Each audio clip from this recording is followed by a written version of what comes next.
हमारी मेल थोड़ी देर बाद वापस से अपनी शॉप पर आ गई थी। वो कहती है मैं वापस आ गई तो वहाँ पे डोमिनिक था। वो कहता है क्या तुमने कॉन्ट्रैक्ट साइन करवा लिया? वो कहती है हाँ वो तो अच्छे से गया और मैंने बाकी कैंडी उनको फ्री में बांट दी और वो लोग तो बड़े खुश थे। उन्होंने कहा कि मैं इतनी इंटरेस्टिंग प्रोडक्ट बना रही हूँ, उनको तो मेरा ऑटोग्राफ भी चाहिए और उनको मैंने ये नहीं बताया कि मैं अल्केमी कर रही हूँ। तो वो कहता है ये तो अच्छी बात है ना, और मेरे पास तुम्हारे लिए भी एक गुड न्यूज़ है। हमारे पास एक रिपोर्टर आया था और तब वो बड़ा खुश होते हुए बताता है और उसने कहा था कि वो तुम्हारे नोबल डीड के लिए एक स्टोरी पब्लिश करेगा। वो कहती है अच्छा मेरे बारे में, लेकिन कौन सी स्टोरी? तो जब वो न्यूज़पेपर पढ़ती है तो वहाँ पे लिखा हुआ था एक कॉमनर जिसका नाम मेल है, उसने अकेडमी के सामने एक स्टेशनरी शॉप खोली और उसने 17 लोग को मार गिराया और उसके पास तो बहुत ज़्यादा पावर है, हालांकि वो बहुत ज़्यादा छोटी है। लेकिन वहाँ पर लैसा उसकी स्टेटमेंट भी लिखी हुई थी। मेल की फ्लाइंग किक तो बहुत ज़्यादा मैग्निफिसेंट थी, उसने ये सब कुछ मुझे बचाने के लिए किया। और आगे किसी अनोनिमस विटनेस के बारे में लिखा हुआ था जो कहता है मैंने तो एक हीरो की बर्थ को विटनेस किया है, वो तो बहुत ही ज्यादा अमेजिंग थी। तो मन सोचती है एक हीरो का बर्थ, इसका मतलब है यहाँ पे लिखा हुआ है कि ट्रुथ और ऑनेस्टी ये सब कुछ है, लेकिन क्या सच में ये सब कुछ तो अच्छा है ना, लेकिन क्या वो श्योर है कि उसका मतलब वो फैब्रिकेशन नहीं कर रहे हैं ना? तो मैंने ये सब कुछ कब किया था? तो फिर से डोमिनिक कहता है इसके अलावा नीचे भी कुछ लिखा हुआ है। वो कहती है क्या लिखा है? तो वहाँ पे लिखा था और मेल के स्टेशनरी शॉप पर सिर्फ कैंडीज नहीं बिकती, वहाँ पर स्कूल के लिए सप्लाईज भी बिकते हैं और वहाँ पर उसके स्नैक्स बहुत ज़्यादा मजेदार हैं। उसके पास एक बेयर कैंडी है और वो कैंडी वो तो बेयर मग की तरह लगती है, बहुत ज़्यादा इंटरेस्टिंग है, लेकिन जब भी कोई इसको खाता है ना तो आपकी आवाज़ चेंज हो जाती है और इसकी वजह से दिलचस्प आवाज़ आती है, लेकिन सब लोग इसको ट्राई करना चाहेंगे। और इसके अलावा मेल के पास स्लश भी है जिसमें ऐसी आइस है जो कभी पिघलती नहीं और पर्पल कलर का है, बहुत ज्यादा मजेदार। तो हमारी मेल कहती है अच्छा हुआ ना, कितना ट्रूथफुल आर्टिकल है ना, ऐसा लगता है वो ऑनेस्ट रिपोर्टर है। चलो हमारी स्टेशनरी शॉप का नाम तो बन गया और तब वो उस न्यूज़पेपर के उस हिस्से को काट रही थी ताकि संभाल के रख सके। तो वो कहती है लेकिन क्या हो अगर ड्यूक हैसमैन या हाउस में बोला मिस किसी को पता चल गया तो पीछे से डोमिनिक कहता है ओहो हो उन लोग को पता ही नहीं चलेगा, वो लोग इस न्यूज़पेपर को पढ़ेंगे ही नहीं। वो कहती है लेकिन क्यों? तो वो कहता है तुम्हें याद है ना मैंने कहा था जो लोग हम पे स्पाई करने आ रहे थे ना, मैंने उनका माइंड वॉश किया है और मैंने उनके माइंड में ये भरा है कि तुम डम्प हो, कावर्डली हो और स्टूपिड चीजें करती हो। और अगर उन्होंने इस एड को देखा भी तो उनको लगेगा ये झूठी एडवर्टाइजमेंट है। वो कहती है सच्ची? वो कहता है हाँ हाँ, इसके अलावा उनको यही लगेगा कि तुम एक फेलिंग बिजनेस में पैसा लगा रही हो। वो कहती है अच्छा? वो कहता है मैंने उनको ब्रेन वॉश अच्छे से कर दिया कि तुम कुछ कर ही नहीं सकती।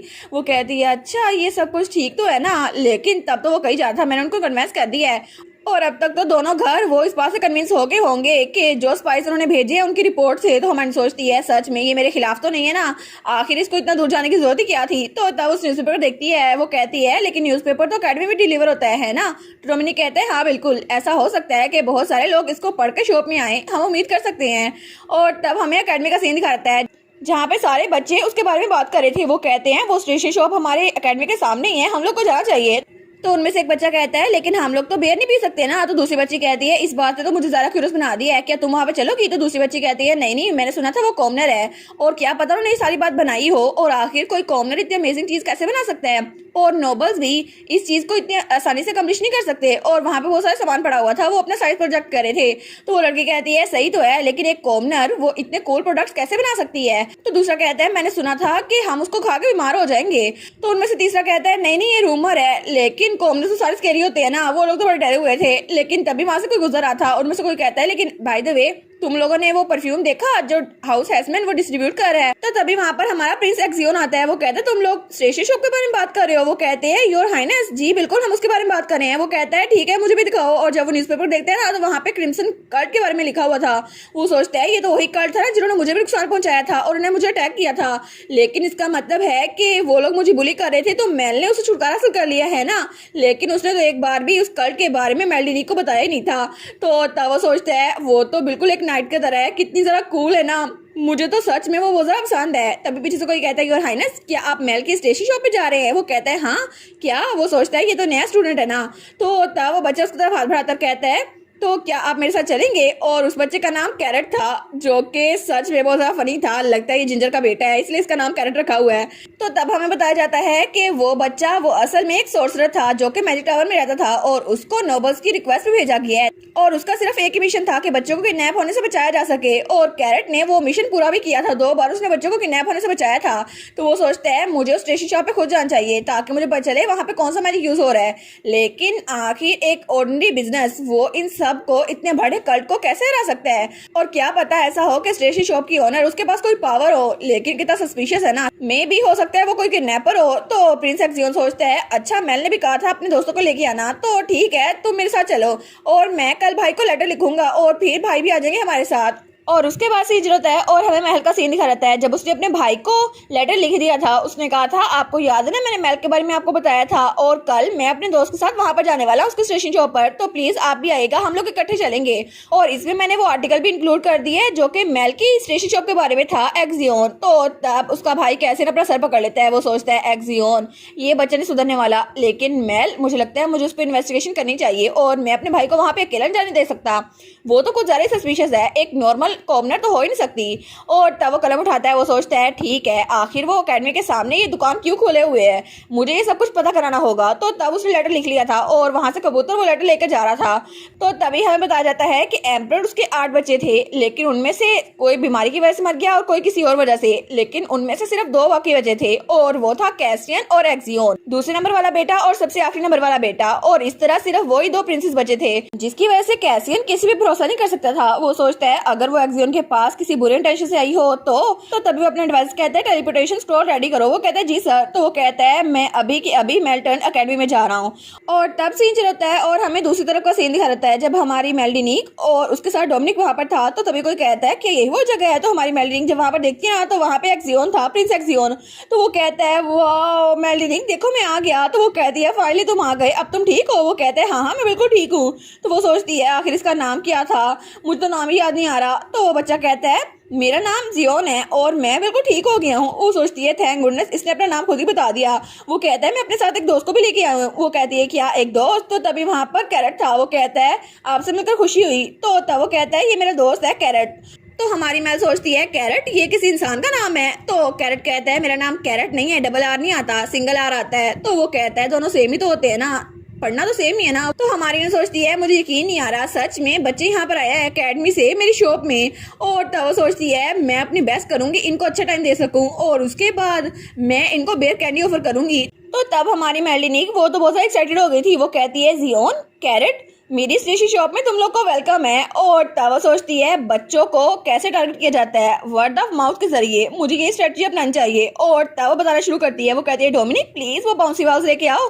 तो तब कैरेट सोचता है ये लड़की इसने क्रिम्सन कल को हराया, लेकिन एक तो एक नोबल लेडी लगती है, क्या उनसे कोई गलती हुई होगी, लेकिन फिर भी मुझे इन्वेस्टिगेट तो करना ही होगा। और तब वहां पर डोमिनिक था। वो सोचता है ये आदमी जो यहाँ पर खड़ा है मुझे लगता है इसकी स्किल्स यूज की होगी इसने, लेकिन क्या सच में कोई सर्वेंट है, फिर भी एक सर्वेंट की तरह दिखता तो नहीं है, बहुत ज्यादा स्ट्रॉन्ग है। तो क्या पता इसने उसकी पावर यूज की हो, क्या पता ये अपनी ट्रू पावर्स को छुपा के रख रही हो। तो तभी हमारी मेल्डिनिक कहती है कैरेट जियोन तुम लोग को कौन सी चीजें पसंद है। तो तब उसको जियोन बता रहा था, लेकिन पीछे से कैरेट सोचता है ये फुलिश प्रिंस ये फिर भी उसकी जाल में फंस गया है, लेकिन क्या पता उसने इस पे कोई लव पोशन यूज किया हो और वो तो कैरेट के हिसाब से उसके जाल में फंस चुका था। तो एक्सियोन कहता है मेल ये क्या है। वो कहती है ये तो बबल मेकिंग टॉय है। वो कहता है सच में क्या मुझे ट्राई करना चाहिए। वो कहती है हाँ हाँ हमने कुछ एक्सपेरिमेंट किए हैं, तुम मेरे साथ एक्सपेरिमेंट करना चाहोगे। वो कहता है मुझे एक्सपेरिमेंट बहुत ज्यादा पसंद है। तो कैरेट सोचता है एक्सपेरिमेंट्स, क्या ये बच्चों पे एक्सपेरिमेंट करती है, ये यंग प्रिंस जरूर अपने दिमाग से पैदल होगा, आखिर वो इसके साथ इतने आराम से क्यों जा रहा है। तो वो सोचता है ठीक है मुझे लगता है कुछ ठीक नहीं है, तो मैं इस डेंजरस वुमन से छुटकारा हासिल करके रहूंगा, मुझे इसको देखना ही होगा। तो वो हमारी मेल को घूरी जा रहा था। तो हमारी मेल स्माइल करती है। वो सोचता है मुझे अपनी पावर्स को यूज करना ही होगा ताकि मैं इसको रोक सकूं। और तब वो लोग स्टेशन शॉप के बाहर आ गए थे। तो तब हमारी मेलिनी कहती है ठीक है हम लोग शुरू करते हैं। तो एक्सियोन कहता है ठीक है, लेकिन चिल्ला कहता है जल्दी शुरू करो इसको। तो हमारी मेल्डिनिक वो बबल्स बनाने लगती है और तभी हवा में बबल्स फैल गए थे। तो तब वो दोनों देखती हैं और एक्सियोन जब उनमें से एक बबल को फोड़ता है वो कहता है ये तो बहुत प्रिटी है ना, लेकिन उस बबल के फोड़ते ही वहां पर एक फ्लावर आ गया था।